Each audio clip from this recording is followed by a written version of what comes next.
everybody, and welcome back to GST 204, Entrepreneurship and Innovation. Now, welcome back to week 6 of the class of facilitation exercise. My name is Bilkisu Katago, and I'll be your facilitator for this week. Now, this week, we'll focus on the concept of women entrepreneurship, concept of social entrepreneurship, the importance of social entrepreneurship, and social entrepreneurship and its different funding opportunities. Now, these are the intended learning outcomes. We're hoping that this week you understand the concept of women entrepreneurship, concept of social entrepreneurship, the importance of social entrepreneurship, and then the different funding opportunities for social entrepreneurs. Now, what is women entrepreneurship? It's pretty much the same definition as the male entrepreneur. It's the same thing, or you can just say a woman entrepreneur may be defined as a woman or group of women who initiate, organize, and run a business enterprise. Women entrepreneurs is not different from the concept of entrepreneur. All the concept characteristics and functions are applicable to women entrepreneur.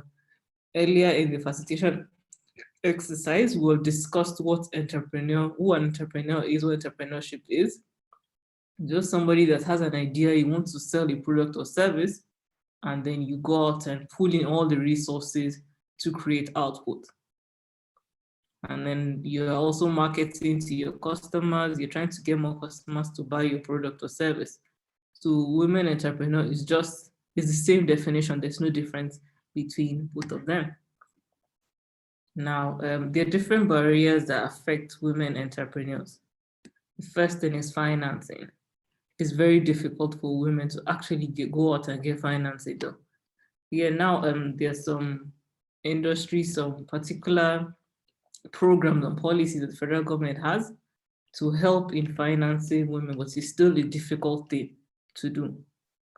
There's also scarcity of raw materials. There are some industry sectors that it's very easy for men to get the raw materials. Let's say construction industry. And if a woman decides to go into it, she now has to maneuver away or look for maybe use her husband or somebody who is a brother to actually go and get these vendors to provide them with materials, to actually take them seriously.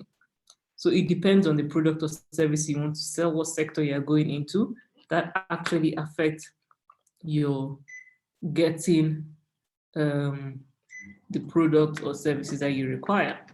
Another thing is stiff competition. Also depends on what your product or service is. It's very, very difficult in some industries for women to succeed. Another thing that will affect women is family ties. You have to start thinking of, okay, how am I going to take care of my children? Yes, now there's a balance, they have support systems, but still a lot of women still have that issue. So it's trying to find a balance, working with your immediate family to help you actually succeed. And there's gender discrimination too. It affects women generally. Also, as I said, it depends on whatever product or service or sector you're in, it will affect you. Some sectors are male dominated, as I was stating, as in like the construction industry is highly male dominated. What other sector? Maybe the aviation sector too is male dominated. Say you want to start up your own plane or fleet, it will be hard for you. It takes a lot of support, a lot of resources to actually be successful. But women, we can find a way to do it. Now I want us to do like a mini class activity, and then we'll discuss it in the class. So what ways can women entrepreneurs break down these barriers? What do you think we can do to be better to actually help ourselves? So during the class, we will discuss it.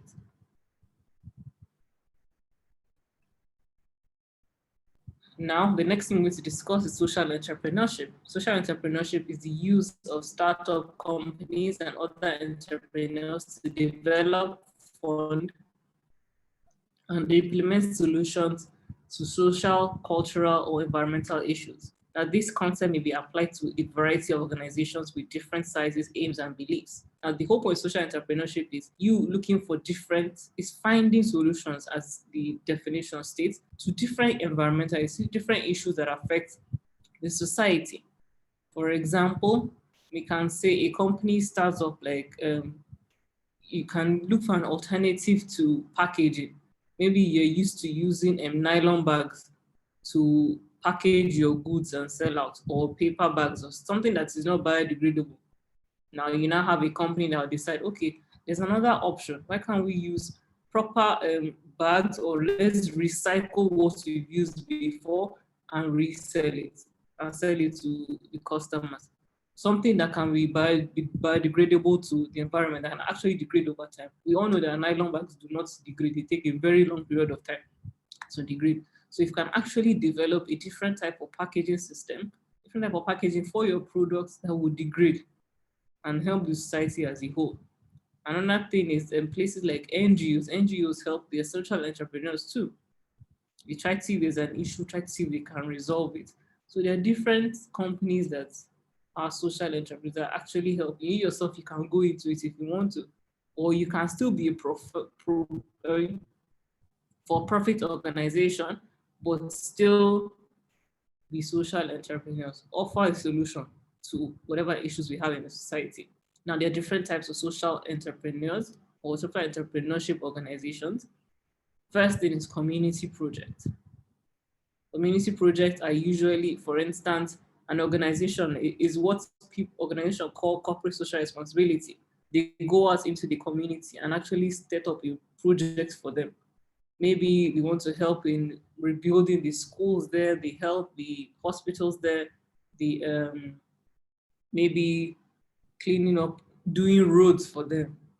Possible that the organization actually operates in that community. That's why a community project is going into the community, helping them, setting up a project, and actually helping them to be better.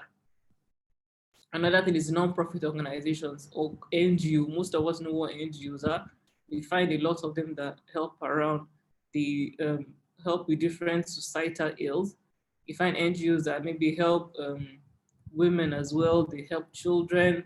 You're helping less privileged people. You're getting funds from different places and then actually helping an issue that is on ground, as you've seen. Another thing is cooperative. Most of us know what cooperative is. Cooperative society, they're usually a group of people that come together and you're helping each other. You have, maybe you actually pay dues as well. And if somebody wants a loan, you actually pay, you apply for the loan, your cooperative, your exos there, and they give you that loan. You now have a social enterprise. Some people that solely their work is to do better, help the society as whole. There are those companies that provide that their main product is environmentally friendly or is actually helping the society, whatever product or service they're selling. Another one is social purpose business. Some businesses are just in charge of, they have a cause and they want to help. That's just what their job role is. So you can choose anyone. You can start off using a corporate responsibility, even if you want to make money still, but you can help the community as well too, and do something that will benefit everybody. Now, you can see this the more definite. This slide actually defines social entrepreneur in more detail. So some people differentiate between an entrepreneur and a successful business manager. We differentiate between social entrepreneurs and social service providers. A social entrepreneur is someone who sees a problem and finds a system-changing solution to the problem. He or she does not focus on treating the symptom, but chooses to change the system that caused the problem in the first place. I hope you know that the person actually chooses to change the system that causes the problem in the first place. There's some issues that can be changed. Change the system as a whole. You don't have to say, okay, you're trying to find what causes it. No, do things that will be better. Now actually change it. Now there are many social entrepreneurs that are also service providers, but they do it in a context where they are also focused on advocacy and or creating a new and more efficient ecosystem or industry. That is the definition of what a social entrepreneur is. Now there are different benefits or advantages of social entrepreneurs. Social entrepreneurship. Social entrepreneurship is important because it provides a framework for businesses to find their own success in the pursuit of helping others. It's just, if you want to help, maybe you're a business owner, you want to actually help, that's understanding the concept of social entrepreneurship will help you know, okay, in what ways can I help my community? How can I help the society as a whole? He or she will be an inspirational source of impact. That's another important. You will be able to impact the community properly. He or she will respond to customer needs. You'll be able to understand what customer wants effectively and better and provide those solutions.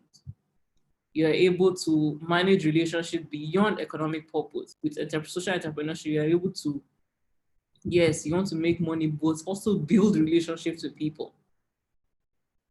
That helps you bring up investors in the long run as well and create a very good network. A more responsive business to create economic and social value. And then a social mission to make the world a better place. These are the important social entrepreneurship. So I advise, if you want to go into business, try and think of that aspect as well. What solution can you offer to people? Now, the next in social entrepreneurship and funding opportunities, the different ways the social entrepreneurs make money or get capital. First, there are angel investors. Angel investors are wealthy individuals interested in making investments. You have maybe single investors, people like Warren Buffett, you have Bill Gates, Oprah, you have people like that that actually fund or provide investments in these businesses. We now also have seed funding firms. These are companies that invest in small amounts of early stage capital in startups. There are a lot of companies that do that. They start to invest in startups, they believe in the process and will subsequently get the reward for it. Also, you have venture capital funds. There are companies that pull and invest large amounts of money in emerging businesses. They're sometimes like seed funding companies. Now, seed funding that is what their work is, their job is on the side. That's what they do. But venture capital firms, they have different types of companies that do that. They invest in these businesses and actually see how can they do their corporate social responsibility through them too as well. So there are some companies that have that particular department. Okay, this is what look for small companies that are social entrepreneurs and see how we can build up on how we helping the community as a whole.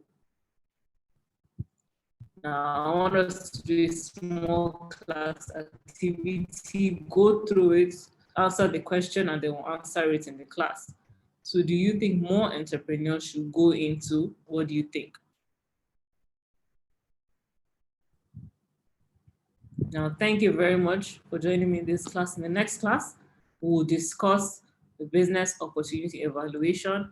Kindly go through the materials, and I'll see you next time.